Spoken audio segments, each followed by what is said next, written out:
Hi everyone, Radhe Radhe. In this video, we're going to be doing chapter 15, verse 10, and we're going to continue to learn about the soul and how it works. So let's call out to Bhagwan Shri Krishna. Om Namo Bhagavate Vasudevaya. Om Namo Bhagavate Vasudevaya. Om Namo Bhagavate Vasudevaya.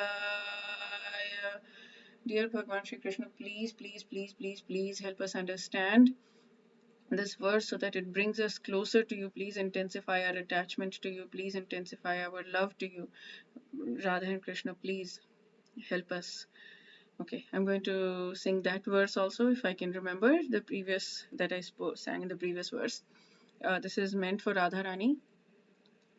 Tavaivasmi, Tavaivasmi, na jivami tvaya vina. I am yours, I am yours. There is no life, jivami tvaya, your vina, vina, without. So there is no life without you. I've forgotten. Naya mam charana antikam. Please bring me to your lotus feet. That is this last part for the first part. I need to look. I really, really, really, really love this. Iti Vijnana Devi Tvam. So, iti this Vijnana no. Devi, Devi, Tvam, you. Please know this. Please, you, Devi, you know, please know this. Please bring me that I am yours, I am yours. And please bring me to your feet. I love this. I love this so much. I love this. Okay, so let's sing the verse.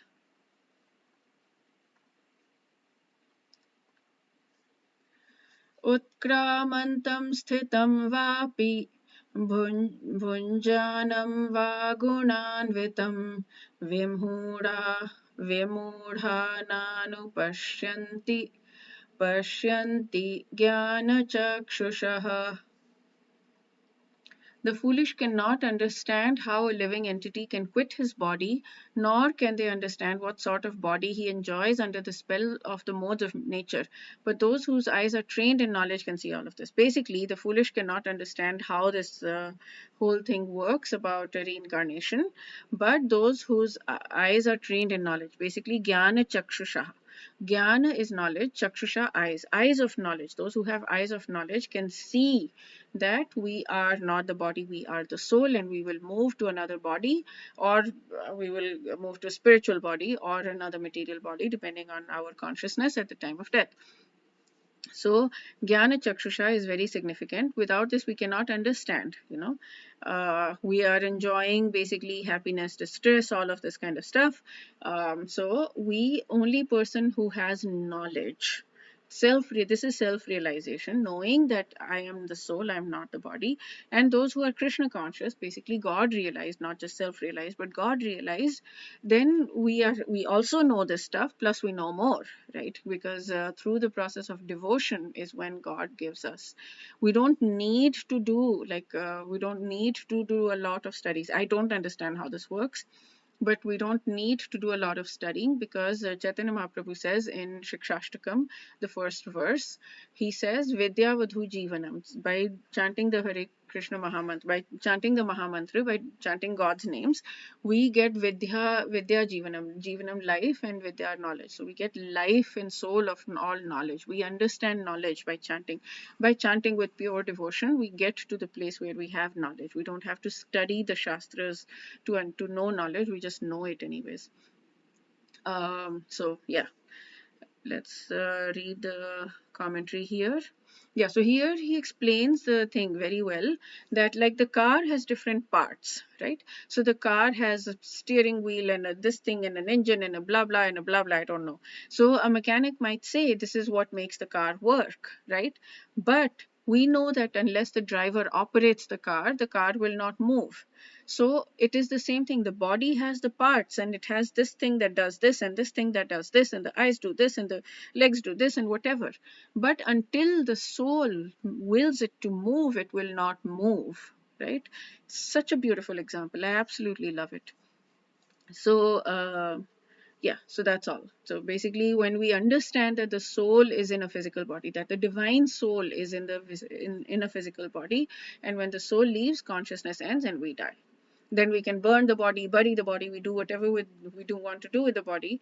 We dispose of the body because there is no life in the body. The life has gone from the body. Okay, which is the soul. So, in this way, foolish persons do not perceive with discrimination or deliberation the jiva leaving the body, his remaining in the body, and his enjoyment. So, basically, they don't understand the soul, the body, and the enjoyment.